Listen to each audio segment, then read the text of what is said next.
Muy buenos días, bienvenidos a Encuentro con Julio Villagrán, una mañana de jueves 19 de julio. Hoy se conmemora otro aniversario de la revolución sandinista en Nicaragua. En medio de los problemas conmemoran la revolución nicaragüense en este 19 de julio.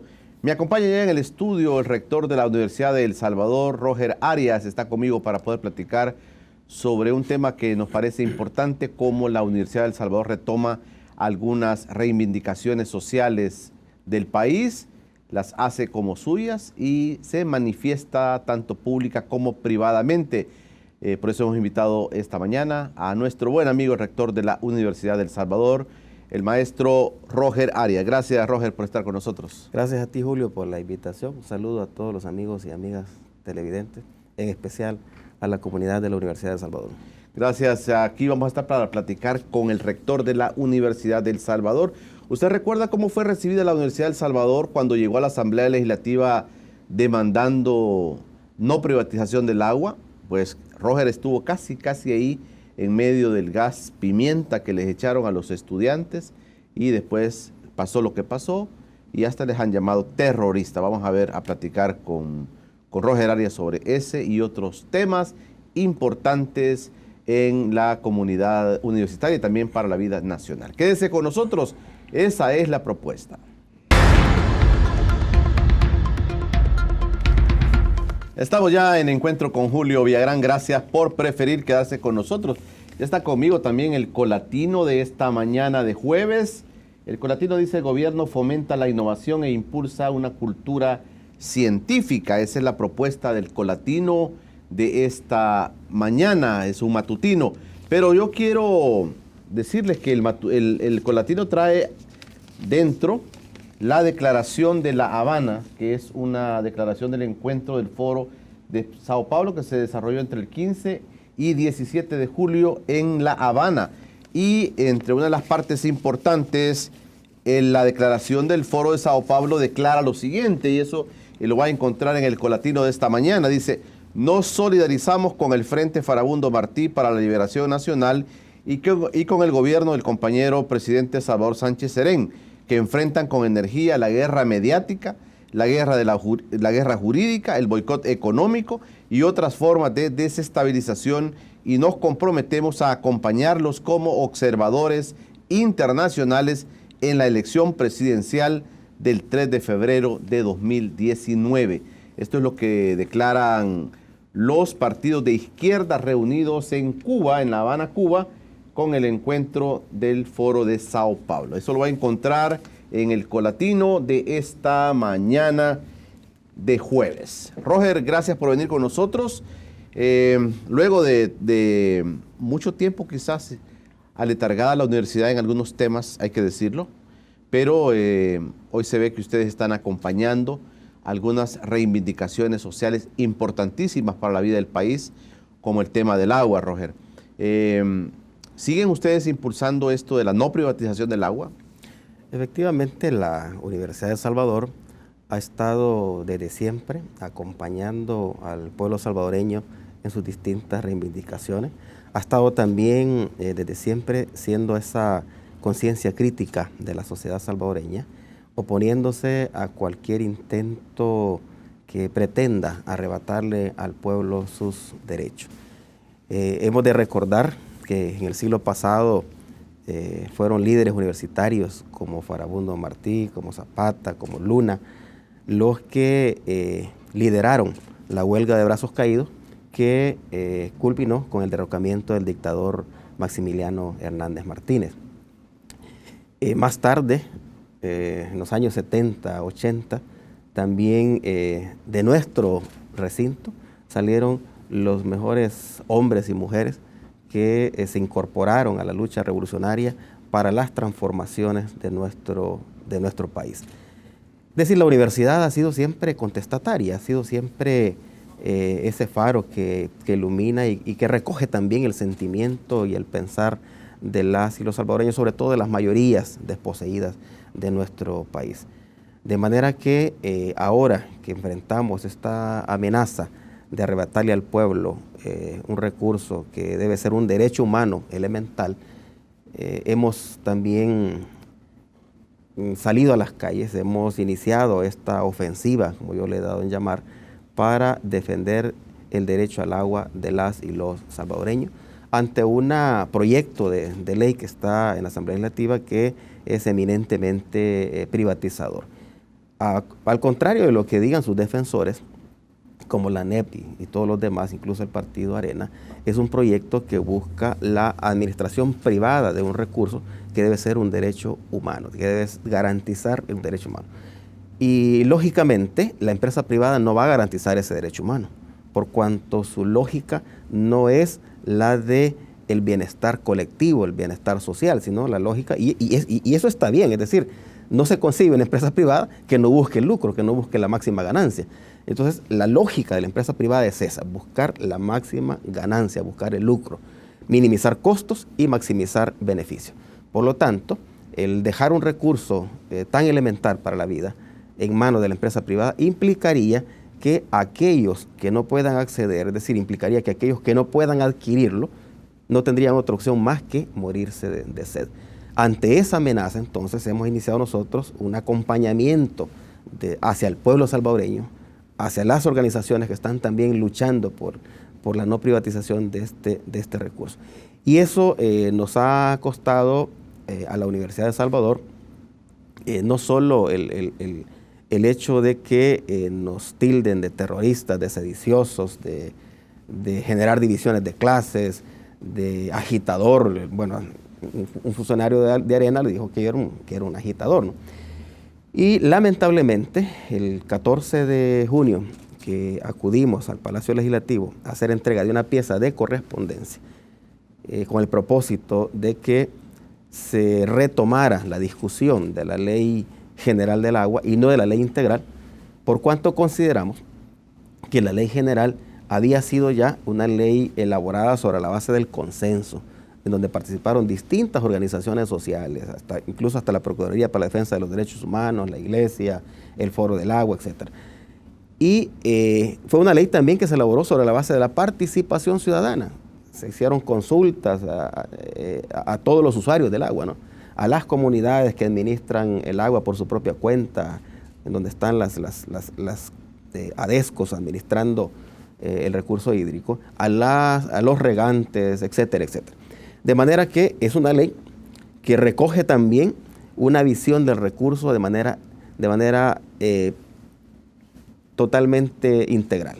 Es una ley que busca no solo administrar el recurso hídrico, sino también administrar las cuencas, que es donde se produce el recurso hídrico. Es decir, el agua no nace del grifo que uno abre en la casa, el agua nace de las cuencas hidrográficas y por tanto, esta ley busca también un manejo sostenible de las cuencas hidrográficas para garantizar la existencia de líquido para las actuales y futuras generaciones. Por tanto, digamos que es una ley que además responsabiliza al Estado sobre la administración de cuencas y sobre la administración de recursos hídricos, de manera tal que aquellas comunidades, aquellas ciudadanos y ciudadanas que no puedan hacer uso es decir, que no puedan tener acceso en este momento al recurso hídrico, el Estado está en obligación de hacérselo llegar y también, no solo de hacérselo llegar, sino que también de garantizar que puedan consumirlo, independientemente de si se le pone un precio a los que tienen capacidad económica y a los que no tienen capacidad económica para adquirirlo, entonces tendrían que ser totalmente gratuitos. Mira, Roger, es como, realmente ha sido como una ofensa nacional el hecho de calificar o descalificar el accionar de la Universidad del Salvador, de la Universidad Centroamericana e inclusive de la misma Iglesia Católica que toma posición. A ustedes, los partidos de derecha y sobre todo emisarios de Arena han dicho que los han calificado de terroristas, que pues fue obvio y se dijo digamos claramente, ellos lo dijeron. Pero aparte de eso, los han tildado de ignorantes.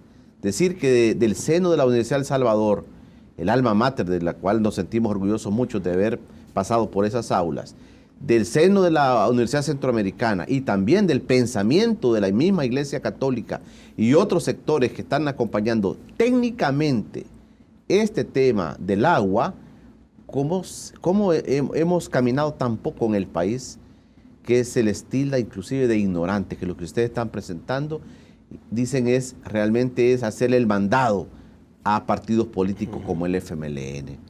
Mira, lo que sucede es que cuando a esta gente se le acaban los argumentos, entonces recurren a la ofensa, a la denigración, a la acusación e incluso a la deslegitimación de la acción. Es decir, tratan de deslegitimar una lucha que es justa, una lucha que es legítima y una lucha también que la Universidad de El Salvador no puede abandonar por cuanto la universidad le pertenece al pueblo, es patrimonio del pueblo salvadoreño y seguiremos nosotros en esta batalla. Nosotros condenamos los calificativos con los cuales nos han tratado. Pareciera ser que todos somos ignorantes y solo ellos son los inteligentes, ¿verdad? Si fuesen tan inteligentes, los políticos de derecha ya hubiesen electo la Corte Suprema de Justicia, ¿no? Si fuesen tan inteligentes, el país no estaría como está. Si fuesen tan inteligentes, no se hubiesen opuesto los partidos de derecha a una serie de préstamos que este gobierno había ya contratado con organismos financieros internacionales y que venían a favorecer a las mayorías desposeídas de este territorio. Pero cuando se les acaban los argumentos, nos tildan de ignorantes, de terroristas, de sediciosos, de etcétera, etcétera, etcétera. Y nosotros condenamos ese tipo de calificativos a la vez que condenamos también la actitud con la cual nos recibieron el pasado 14 de junio, en donde este servidor y otras autoridades, el vicerrector académico, el secretario general de la universidad, el fiscal, el vicerrector administrativo y una buena cantidad de profesores, estudiantes, fuimos rociados con gas pimienta. Es lamentable, ¿no? Y además es condenable por cuanto la Asamblea Legislativa es la casa del pueblo. Los diputados y diputadas están ahí porque el pueblo los eligió y debe ser, y además es la Universidad de El Salvador, ¿no? Una institución que tiene 177 años de historia, una institución que nace justamente con el nacimiento del Estado salvadoreño. Y que se nos trate de esa forma, creo yo, que no solo es una falta de respeto para el máximo centro de estudios superiores de esta universidad, el máximo centro que produce conocimiento, que produce ciencia, que produce profesionales de altísima calidad, sino que también es una falta de respeto hacia la comunidad universitaria. Para nada, en ese día, para nada la comunidad universitaria marchó armada, marchó violenta, inclusive la llegada de ustedes a la Asamblea Legislativa no fue realmente violenta.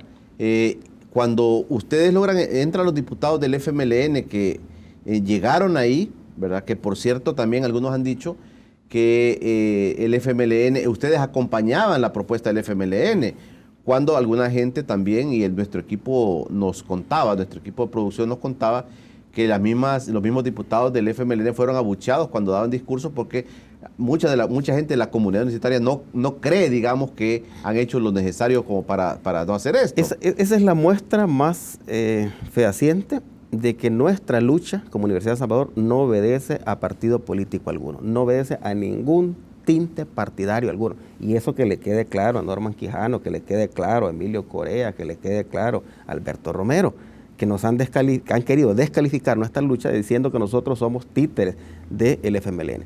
La muestra más fehaciente fue que cuando llegamos y los diputados del FMLN tuvieron a bien recibirnos y además acompañar la pieza de correspondencia, fueron abucheados por la comunidad universitaria. Entonces, nuestra lucha no es partidaria. Que le quede claro a estos señores que quieren descalificarnos que nuestra lucha no es partidaria. Es una lucha legítima en acompañamiento a el pueblo salvadoreño, sobre todo a los más pobres que se ven amenazados con la privatización de este recurso y que no tendrían acceso a este vital líquido. Sin lugar a dudas también hay que reconocer que en Arena, ya que ellos nos califican de ignorantes, en Arena también hay una buena cantidad de gente ignorante.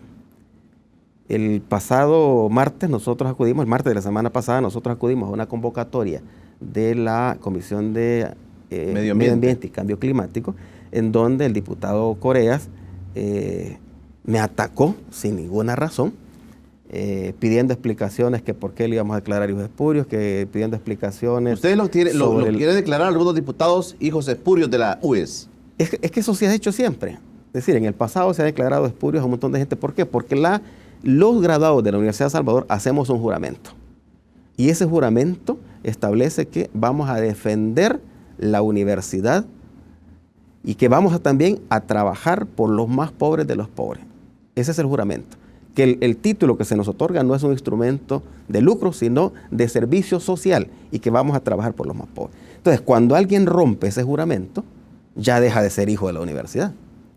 Y por tanto, ese es un procedimiento que vamos a desarrollar, ya se ha hecho en el pasado. No quiero mencionar nombres a quienes se han declarado espurios, pero ya se ha hecho en el pasado. Ahora, ¿ustedes van a seguir con ese tema? Pues lo vamos a hacer.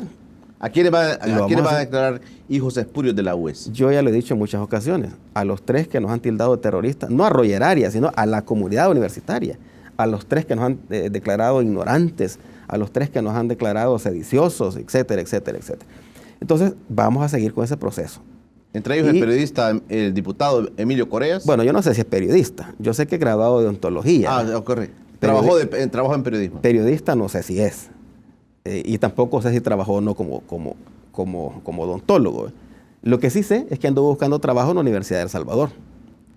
Anduvo buscando trabajo cuando ya quedó sin empleo. Pero este señor, este diputado Corea, se empezó con una serie de ataques en un escenario que no era para eso. No era para eso. Yo realmente, si yo fuera un alto dirigente de Arena, lo primero que hubiese pedido al COENA es una sanción para este muchacho.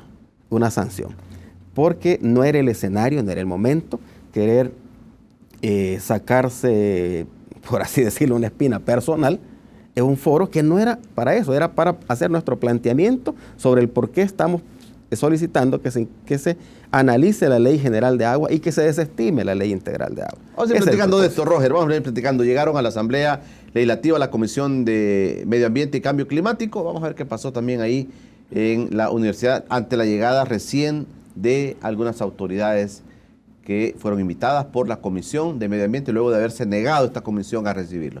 Esa es la propuesta para el siguiente bloque, ya regresamos. Estamos de regreso al encuentro con Julio Villagrán esta noche. Miradas de la UCA en TVX a las 7 de la noche. No se puede perder este espacio de miradas.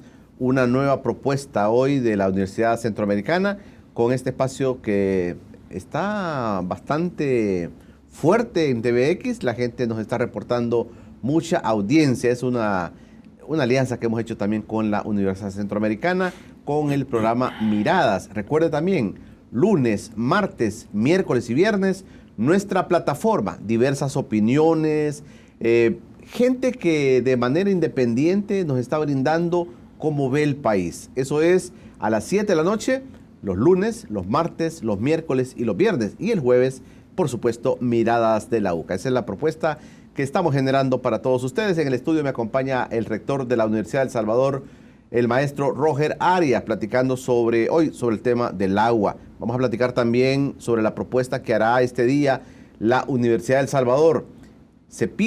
La universidad va a demandar este día, va a pedirle al presidente de la República que definitivamente se cierre el cuartel San Carlos y también la Guardia Nacional. Esos lugares sean cerrados y se conviertan en museos y en lugares donde se puedan inclusive defender derechos humanos. Ya vamos a platicar con Roger también de ese tema. Hoy, este día, ellos marcharán hasta Casa Presidencial para pedirle al presidente que cierre el cuartel San Carlos y también cierre la extinta Guardia Nacional, el lugar donde quedaba la Guardia Nacional. Roger, entonces fueron de nuevo a la Comisión de Medio Ambiente y Cambio Climático, y cómo encontraron después de todo el ambiente y cómo encontraron la recepción, porque al final dijeron, bueno, recibámoslos pues, ¿verdad? Y escuchémoslos, aunque no querían recibirlos. Mira, lo que sucede es que la presión de la sociedad civil organizada hizo que se brindara ese espacio para que escucharan nuestros planteamientos.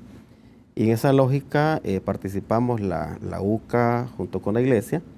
En otro momento participó el Foro del Agua, luego la Mesa contra la Minería y nosotros como Universidad de El Salvador. Yo quiero decir que al menos en algunos diputados hubo un planteamiento sensato, planteamientos, diría yo, pero muy apegados al tema que estábamos tratando, no así en el caso del diputado Correa, quien estaba en un tono y con un gesto bastante molesto, ¿no? A raíz de las declaraciones anteriores que este servidor había vertido.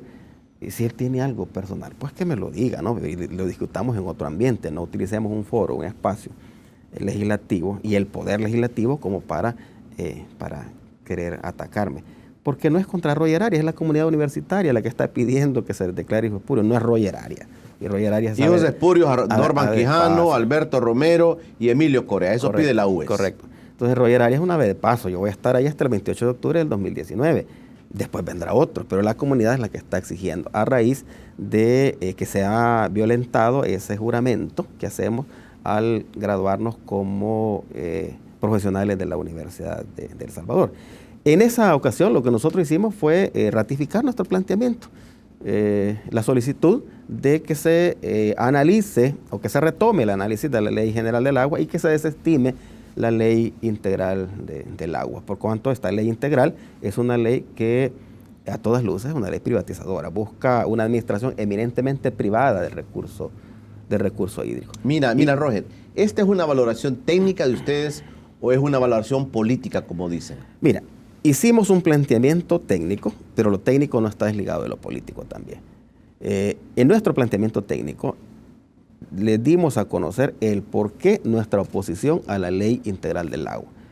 Por ejemplo, uno es la administración. La administración en la Ley Integral del Agua es eminentemente privada.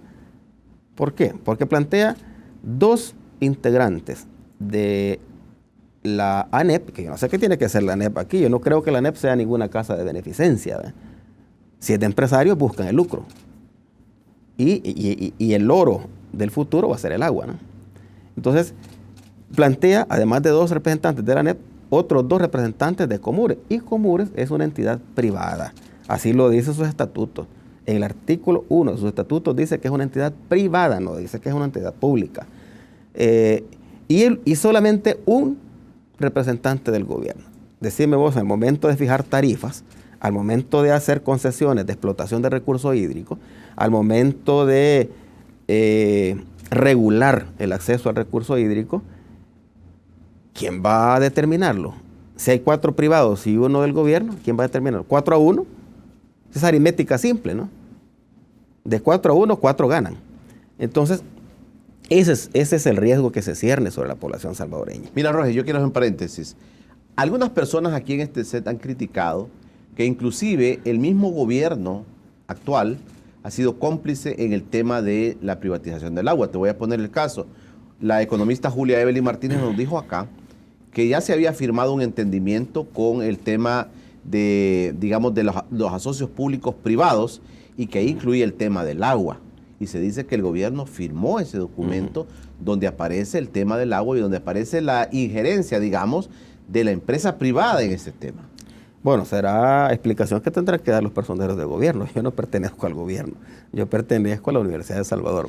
Te digo esto en el sentido... Si eso existe, bueno, que den explicación de los funcionarios. Te digo esto en el sentido, Roger, que también la batalla no ha sido fácil, digamos, de las organizaciones y de ustedes, sobre temas que el mismo gobierno de alguna manera abrió la puerta. Así lo están diciendo algunos analistas. No sabría decirlo por cuanto no pertenezco a ninguna instancia de gobierno. Yo sugeriría que se le invite a alguien conocedor de este tema para que dé las explicaciones respectivas. Lo cierto es que, de hecho, hay un proyecto también que ya fue presentado para reformar la ley de ANDA. Y en esa reforma de la ley de ANDA están pretendiendo también meter, si entre la ANEP, a FUSADES y a otras entidades que no tienen nada que ver, absolutamente nada que ver. ¿Este es otro tema también? Por supuesto, ahorita mismo el 10 presentaron esa propuesta. ¿Quién presentó eso? Está en la Asamblea Legislativa, no tengo conocimiento de quién lo presentó, pero... ¿Qué proponen, Roger? Es una reforma a la ley de ANDA. Entonces, ¿qué es lo que busca? Bueno, cerrar por otro lado. Si no puedo por esta posición, entonces me muevo a otra posición, ¿verdad? Que ANDA también aparezcan elementos de la empresa privada y en la administración de ANDA también. Es que ANDA ya tiene algunas funciones privadas. Por ejemplo, la infraestructura de acueductos nueva es una concesión que ANDA la otorgaba a empresas privadas. El control de los medidores también es una concesión que ANDA lo ha entregado a una empresa privada. Es decir, ya está privatizado esas dos funciones. Hay riesgo que ANDA se siga privatizando. ANDA como el organismo que regula, que norma el tema de la administración del agua. Mira, si metemos a más entidades privadas en la administración de ANDA, es decir, en la Junta de Administración de ANDA, sí está el riesgo. Sí está el riesgo.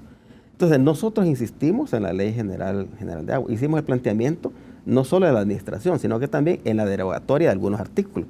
Por ejemplo, la Ley Integral del Agua, que es la ley presentada por ANER, plantea derogar unos artículos del Código Civil que le dan, es como el candado, le dan la garantía del carácter público al recurso hídrico. Entonces, ¿qué significaría derogarlo? Derogarlo significaría que ya dejan de ser público y que pasa a ser privado. El recurso hídrico pasa a ser privado. Entonces vamos a hablar de derechos de administración del recurso hídrico, vamos a hablar de derechos de propiedad sobre el recurso hídrico. ¿Y quién lo va a comprar? Bueno, aquel que tenga los recursos para comprarlo. En esta lógica, alguien podría comprar los derechos sobre un río también. Y cualquier otro que quiera hacer uso del río aguas abajo tendrá que pagarle a esta empresa. Esa es la lógica, eso es lo que se cierne. Cualquier persona que quiera perforar un pozo artesanal en su propiedad tendrá que pagar también los derechos de perforación y de uso de ese recurso hídrico. Eso es lo que se cierne sobre esta Ley Integral del Agua que fue presentada por la ANER. La Universidad de El Salvador no va a desistir en este tema, Roger. ¿No los van a amedrentar a ustedes? Yo le he dicho categóricamente que no vamos a claudicar. No vamos a claudicar hasta evitar que el recurso sea privatizado. Y esta presión que hemos generado, tanto la UCA, la Iglesia, el Foro del Agua y otras organizaciones, es lo que ha propiciado también en el seno de la Comisión de Medio Ambiente y Cambio Climático el que se retome los otros proyectos. Primero estaban discutiendo exclusivamente sobre el proyecto de la Ley Integral del Agua. Ahora se han retomado los otros 3 proyectos. De manera tal que ojalá salga un híbrido, pero en beneficio de la comunidad, en beneficio de la población salvadoreña, sobre todo de los más necesitados. Y eso fue producto de la presión. Algún avance hemos tenido con eso de que se retome y que digan vamos a retomar las otras 3 iniciativas que están. Esperamos nosotros, y aquí el llamado para las y los integrantes de la Comisión de Medio Ambiente y Cambio Climático, que escuchen el clamor del pueblo. Como yo lo dije en la comisión, no estén propiciando guerras innecesarias. En el futuro las guerras no van a ser por ideología, van a ser por agua. Y sobre todo un recurso que en este país se vuelve cada vez más escaso, no solo porque las precipitaciones van en detrimento, sino que también porque cada vez hay más contaminación de las pocas aguas superficiales y subterráneas que tenemos. Entonces, que no estén propiciando conflictos innecesarios, que no estén propiciando eso, que le dejen al pueblo lo que es del pueblo. O sea, este país ya sufrió bastante.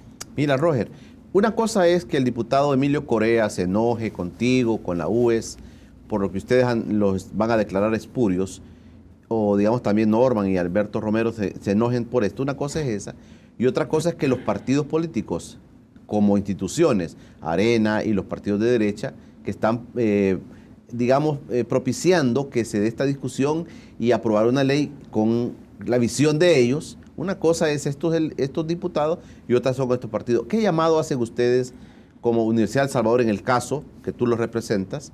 ¿Qué llamado le hacen a estos partidos como instituciones sobre el tema del agua? Bueno, ya lo he dicho en muchas ocasiones, que deben respetar el clamor y el sentir del pueblo, que deben respetar los derechos del pueblo salvadoreño. Y estamos próximos a una elección. Estamos apenas aquí a 7 meses para tener una elección presidencial. Y el pueblo no olvida, el pueblo les cobra factura. Entonces, que sean lo más sensatos posible, que aprueben una ley que vaya en beneficio de las amplias mayorías, que aprueben una ley en donde le dé al Estado la responsabilidad de garantizarle ese derecho a aquellos que no tengan la capacidad adquisitiva para adquirirlo, que no tengan la capacidad económica para adquirirlo. Yo siempre he dicho que ANDA no ha funcionado de la manera que debe haber funcionado. ¿Por qué? Porque, mira, si tú vas a colonias en donde viven familias de altísimos ingresos económicos, vas a encontrar que tienen una cuota fija de $2.40. Y que con $2.40 llenan la piscina de su casa. O sea, eso es un despilfarro de recursos. Eso es darle a quien no lo necesita, subsidiar a quien no lo necesita. Pero también vas a una zona rural que la gente se ha organizado para traer a través de acueductos desde el nacimiento o desde el pozo que perforaron hasta sus casas, hasta sus habitaciones, hasta sus residencias. Las cuotas no son de $2.40. Son mucho más que eso, ¿eh? Son 15, 20, $25. Esto no es justo. Eso no es justo. Esto no es justo. Roger, entonces, cuando regresemos, te propongo que platiquemos sobre lo que ustedes van a hacer, la actividad que hace la Universidad del Salvador este día. A las 2 de la tarde sale una caravana hacia Casa Presidencial. ¿Lo va a recibir el presidente? Esperamos que nos reciban, ¿no? Okay. Por lo menos. La Universidad del Salvador espera que el presidente de la República los reciba.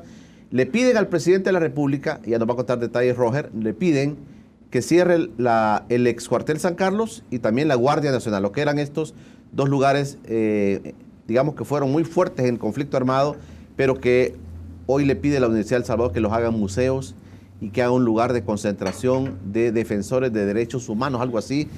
Ya nos va a contar Roger Arias, pero esa es la petición que hoy lanzará la Universidad del Salvador. Quédense con nosotros, ya regresamos. Ya estamos de regreso en Encuentro con Julio Villagrán. Este próximo domingo no se pierda la emisión de Conversando con Correa. El expresidente Correa tiene una conversación muy interesante con el expresidente, y ahora que está preso y que no lo quieren soltar, y que luego dice Brasil que debe ser el presidente de Brasil, Luis Ignacio Lula da Silva. Con él va a conversar Correa este domingo. No puede perderse esta entrevista en TVX a las 7:30 de la noche este próximo domingo. Correa conversa con Luis Ignacio Lula da Silva este domingo próximo. Platicamos con el rector de la Universidad del Salvador, Roger Arias. Roger, van a marchar ahora hacia Casa Presidencial. Cuéntanos qué va a pasar ahora. Bueno, un día como hoy, hace 46 años, la Universidad del Salvador fue intervenida por segunda ocasión. Sí, hemos sido intervenidos en 5 ocasiones, intervenidos de forma militar. Y fue un 19 de julio de 1972, en donde a raíz de las protestas que la universidad había retomado por el fraude electoral de las elecciones de febrero del 72, en donde la Unión Nacional Opositora había ganado las elecciones con la candidatura de José Napoleón Duarte y Guillermo Ungo. Correcto, y Guillermo Ungo impusieron, las dictaduras y toda la derecha de ese entonces, impusieron al coronel Arturo Armando Molina. Entonces la universidad retomó las protestas, acompañó al pueblo en sus protestas, y ante un gobierno ilegítimo también, ¿no? Gobierno completamente fraudulento de Arturo Armando Molina, y cuando se sienta, después de que Lemos entrega el poder, se sienta Arturo Armando Molina no fue Lemos, sino fue Fidel Sánchez Hernández. Después de que Fidel Sánchez Hernández entrega el poder a Molina, la universidad inicia una serie de protestas en reclamo por el fraude electoral y la imposición del presidente Molina. En esa lógica, entonces, el presidente Molina solicitó al Congreso, y con el aval de la Corte Suprema de Justicia, solicitó a la Asamblea Legislativa un decreto para desconocer o para dejar sin efecto los nombramientos de autoridades de la Universidad de El Salvador, los nombramientos de todo el personal docente y administrativo de la Universidad de El Salvador, e instalar un comité de administración provisional de la Universidad de El Salvador, como que le llamaron tal cual, Comité Provisional de Administración de la Universidad de El Salvador, el famoso CAPUES. Este CAPUES entonces se dedicó, y se cerró por más de un año, ¿no? Cerraron la universidad por más de un año. Este CAPUES se dedicó a administrar la Universidad de El Salvador después de que se aperturó, luego de haber estado cerrado durante más de un año. Y el CAPUES puso las autoridades, decanos, vicedecanos, rector, vicerrector, y toda la estructura organizativa de la universidad.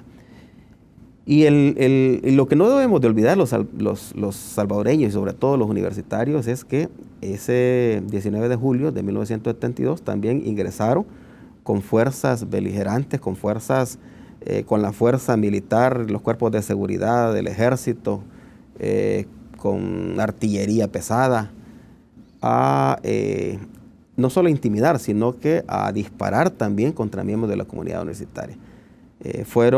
Hubo gente herida, hubo muertos también y además hubo capturados y luego torturados. Más de 800 trabajadores y trabajadoras, estudiantes, fueron capturados y torturados.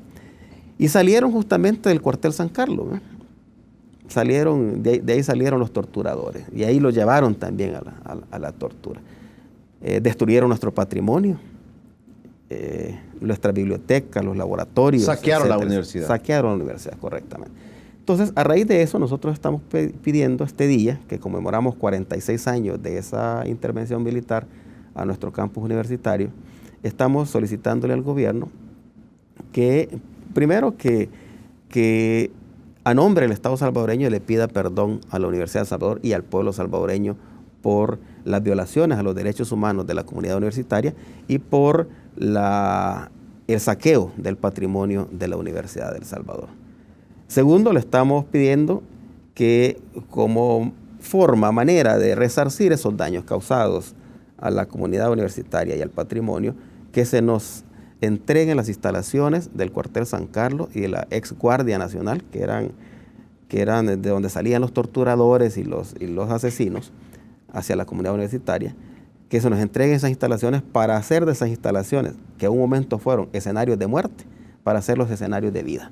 Es decir, para montar ahí un museo de la historia universitaria, un museo de la verdad universitaria, para montar ahí un instituto que permita también velar por los derechos humanos, no solo de los universitarios, sino de la comunidad, de la población salvadoreña, y para montar ahí también un escenario que sea como la militancia de los derechos humanos, es decir, donde confluyan distintas organizaciones que velen por los derechos humanos en este país. De manera tal que esa es nuestra petición concreta hacia el presidente de la República, además de solicitarle que se le inyecte un presupuesto, un crecimiento presupuestario para la Universidad de El Salvador para el año 2019 que permita desarrollar plenamente las funciones de docencia, de investigación y de proyección social, como una manera también de resarcir esos daños, ¿no? Que de hecho la estrangulación presupuestaria y financiera de la Universidad de El Salvador fue el arma que tuvieron las dictaduras en el pasado, ¿no? Nos tuvieron ahogados presupuestariamente, creyendo que con ello la universidad se iba a rendir, ¿bien? Y fue todo lo contrario, es decir, la universidad se negó a morir, como dijo nuestro rector mártir, el ingeniero Félix Ulloa, asesinado en octubre del 1980. Entonces, ese es el propósito de esta caravana que conduciremos este día a las 2 de la tarde, saliendo de la Universidad de El Salvador hacia las instalaciones, hacia las afueras de la Feria Internacional, en donde nos concentraremos, daremos una conferencia de prensa del propósito de la visita a Capres y posteriormente ingresará una comisión a hacer la entrega y a dialogar con el presidente de la República. Esperamos que el presidente nos reciba, ¿no? Y que podamos dialogar y que podamos también tener de su propia voz el compromiso de apoyar a la Universidad de El Salvador en estas peticiones. Usando un poco la lógica, digamos, jurídica en esto, Roger, la Fuerza Armada no desaparece, la Fuerza Armada sigue protegiendo el interés de nuestro territorio. Por lo tanto, decir, te entrego el cuartel San Carlos, no suena como ilógico decir si la Fuerza Armada es vigente, ahí reside parte de, digamos, de esos batallones de soldados que defienden a nuestro país territorialmente. ¿No suena como ilógico esto? Mira, lo que sucede es que la Fuerza Armada ha tenido una reducción en su personal bastante significativa. Entonces, perfectamente pueden acomodarse en otras instalaciones. No necesariamente tienen que existir todas las estructuras que utilizaron durante la guerra, con un ejército enorme, para el mismo beneficio de la Fuerza Armada. Yo quisiera recordar que el gobierno de Costa Rica en 1948, don Pepe Figueres, tuvo la sabia decisión de eliminar el ejército y convertir las instalaciones del ejército en universidades y hospitales. Por eso Costa Rica es una sociedad que está como está, mucho más desarrollada que el resto de países centroamericanos, por esa sabia decisión y visión que tuvo don José María Figueres en ese territorio. En un país en donde no tenemos conflicto con ningún otro país, el ejército no debe seguir funcionando tal cual lo hizo en el pasado. Es decir, yo no sé si debe existir o no debe existir, a excepción o amén de aquel eslogan que dice que el ejército vivirá mientras viva la República. Esa será otra decisión que tendrán que tomar los presidentes en el futuro. Pero lo cierto es que ya no se requiere un ejército tan grande como el que existió cuando estábamos en conflicto interno o cuando estábamos en conflicto con la hermana República de Honduras hace 48 años, ¿no? De manera que, o 49 años, de manera que lo que se requiere hoy en día es hacer de esas instalaciones, que en el pasado fueron escenarios de muerte y de tortura, convertirlas hoy en escenarios de paz, fomentar una cultura de paz. Ese es el propósito. ¿Han hecho lobby ya con alguna gente del gobierno? En algún momento yo se lo planteé al presidente de la República, le planteé esa posibilidad, ahora lo hacemos de manera formal, aprovechando esta fecha que nosotros no debemos de olvidar, los universitarios no debemos olvidar, esa fecha fatídica en donde la comunidad universitaria fue reprimida, fue torturada y en donde su patrimonio también fue hurtado y destruido. De manera que esperamos que el presidente de la República asuma ese compromiso para con la comunidad universitaria, con la comunidad de la Universidad de El Salvador, y que pueda no solo otorgarle estas instalaciones para hacer de esos escenarios oscuros un escenario con luz, un escenario en donde se respire paz y tranquilidad y en donde se promueva también una cultura de paz. Y además que reconozca el rol que la universidad ha jugado y que reconozca también o que pueda resarcir esos daños causados al patrimonio de la Universidad de El Salvador durante el pasado a través de asignarle un presupuesto digno para nuestra casa de estudio. Vamos a hablar del presupuesto en el siguiente bloque, pero el 30 de julio también viene y el 30 de julio es simbólico también para la UES. Es correcto. Viene el recuerdo de esa masacre que hubo también de estudiantes. ¿Habrá alguna actividad especial, Roger? Bueno, el 30 de julio es una fecha que los universitarios no podemos olvidar, una fecha en la que recordamos la masacre de cientos de estudiantes y de trabajadores universitarios y por tanto siempre ese día lo conmemoramos a través de actividades como la marcha que recorre las mismas calles con las cuales recorrieron aquellos jóvenes universitarios que fueron masacrados. Y además hacemos una vigilia a partir de las 7 de la noche en donde llevamos distintos grupos musicales y también hay testimonios, hay videos y testimonios de gente que sobrevivió a ese fatídico 30 de julio de 1976. ¿El rector va a acompañar esto? Sin lugar a dudas, ahí estaré al frente de la marcha. Perfecto. Cuando regresemos, Roger, vamos a platicar. Ya tocaste el tema del presupuesto y también lo tenía yo agendado. Se dice que estos gobiernos han invertido menos, han presupuestado menos para educación. Voy a preguntarle al rector de la Universidad de El Salvador también cómo están ellos en el presupuesto. Sin duda me va a decir que les faltan recursos, pero vamos a ver cómo ha sido el apoyo de estos últimos gobiernos en el tema del presupuesto de la Universidad de El Salvador. Ya regresamos. Estamos de regreso en Encuentro con Julio Villarán esta noche a las 7 de la noche. Miradas de la UCA, no deje de verlo, es un interesante, presentan muchos documentales, entrevistas y el quehacer de la Universidad Centroamericana también. Miradas de la UCA hoy a las 7 de la noche. También estoy haciendo la invitación al rector de la Universidad de El Salvador para que, si también hay producciones de la UES, aquí estamos a la orden, Roger. Con gusto. Yo sé que hay mucho talento en la UES, así es que ponemos a disposición este canal. El presupuesto de la Universidad de El Salvador se ha incrementado. Alguien nos dijo acá también que este gobierno ha apoyado mucho en el tema de las becas y que se viene el viceministro de Educación, nos dijo acá, el licenciado Francisco Castaneda, que se va a incrementar el tema de las becas para ingresar a la Universidad de El Salvador. Mira, efectivamente, el presupuesto en los gobiernos de derecha fue como el machete, ¿no?, para tener a la universidad silenciada. Y fue el instrumento también para reprimir a nuestra casa de estudio. No así, en estos dos gobiernos del FMLN, el presidente Funes le hizo una inyección presupuestaria a la Universidad de El Salvador de alrededor de 8.6 millones de dólares, que fueron destinados exclusivamente para salarios. ¿Por qué exclusivamente? Bueno, porque había una deuda en el escalafón de la Universidad de El Salvador, y entonces se le inyectaron recursos para nivelar los salarios a lo que establecía a lo que establece nuestro reglamento general del escalafón del personal de la Universidad de El Salvador. Entonces se solventó esa deuda, pero quedaron otras deudas, y sobre todo las deudas de la investigación, la deuda de las becas estudiantiles, la deuda de recursos para adquisición de mobiliario, de equipo, recursos para infraestructura, etcétera, etcétera.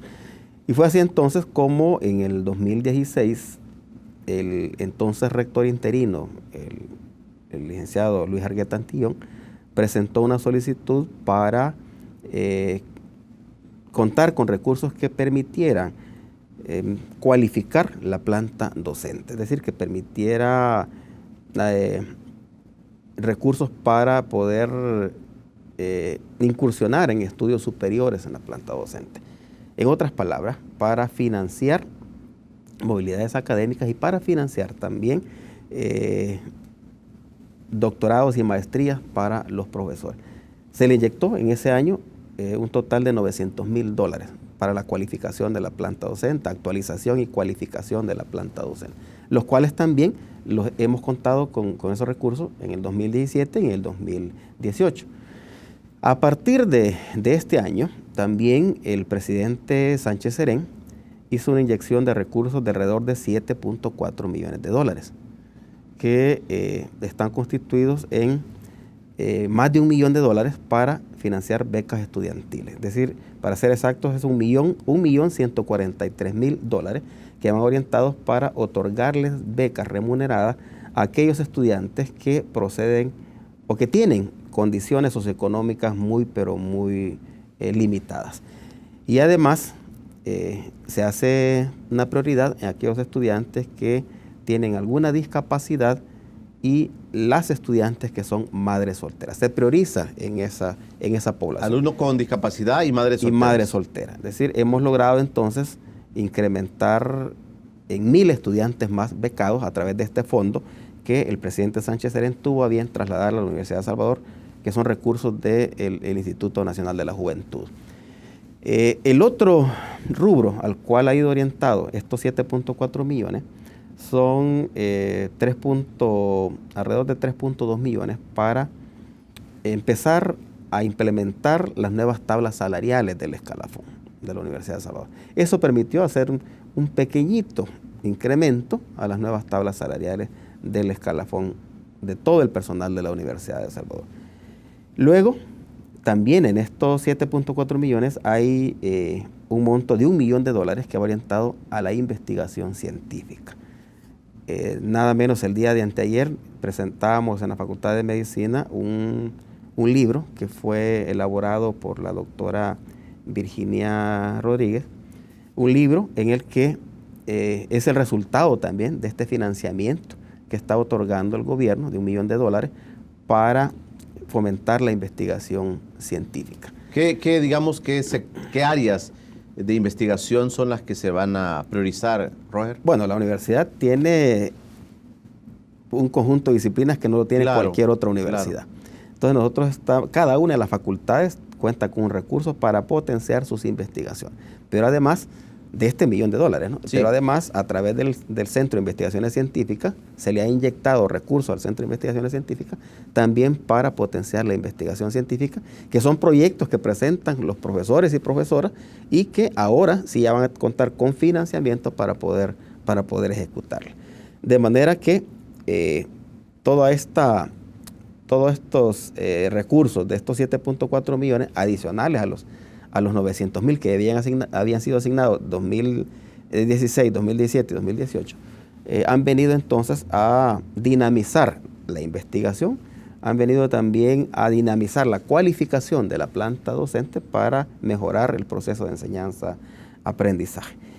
¿Esto es suficiente? Por supuesto que no.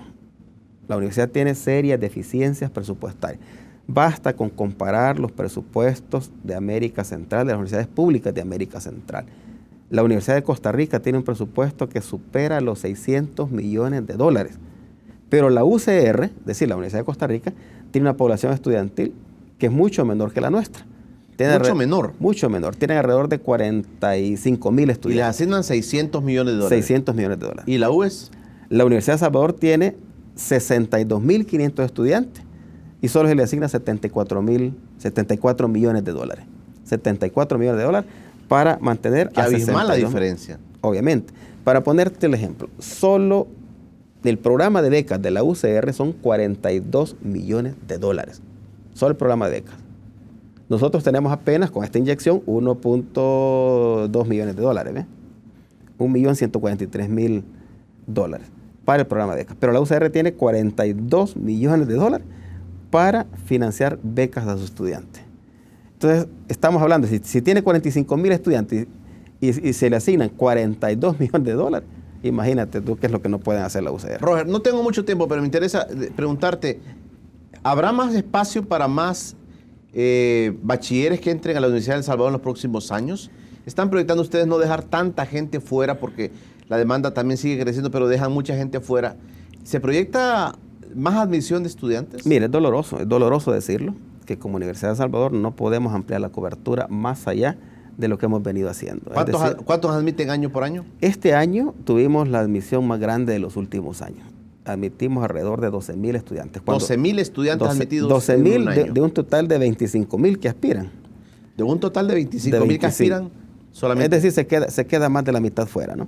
Pero en el pasado los ingresos eran de 9.000, de 8.000 y el más alto fue de 10.000 y algo, ¿no? Ahora nosotros admitimos este año 12.000, alrededor de 12.000, casi 12.000 estudiantes.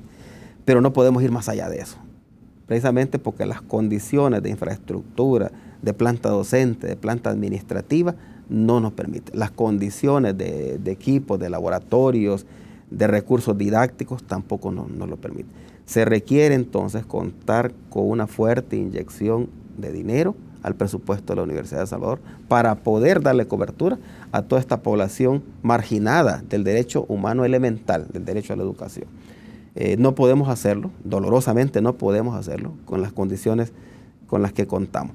Y aquí el llamado al presidente de la República, a los tomadores de decisiones, que inviertan en educación. Es la mejor inversión que pueden hacer, que construyan las bases de un país próspero, de un país fuerte, a través de otorgarle ese derecho a los miles y miles de jóvenes que aspiran a la Universidad de El Salvador. O sea, no hay otra forma de salir de su desarrollo sino a través de la educación.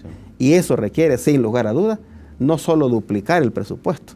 Si nosotros tenemos apenas el 1.5 del presupuesto general de la nación, cuando otros países tienen el 4, el 5 y hasta el 6% como Costa Rica. Claro. Entonces necesitamos acrecentar el presupuesto de la universidad para darle mayor cobertura y para potenciar no solo la docencia, sino que también la investigación científica y la proyección social. Maestro Roger Arias, gracias por venir con nosotros. Gracias a ustedes, Julio, por la invitación y de nuevo un saludo a todos los amigos y amigas televidentes. Ok, gracias a todos ustedes en casa por haberse quedado con nosotros también. Mañana viernes nos va a acompañar en el estudio el ex procurador de los derechos humanos, el licenciado David Morales, estará con nosotros. Vamos a tocar el tema de esa reapertura de algunos casos emblemáticos en el país, en la base de la ley de amnistía, de la inconstitucionalidad que se declaró a la ley de amnistía hace 2 años.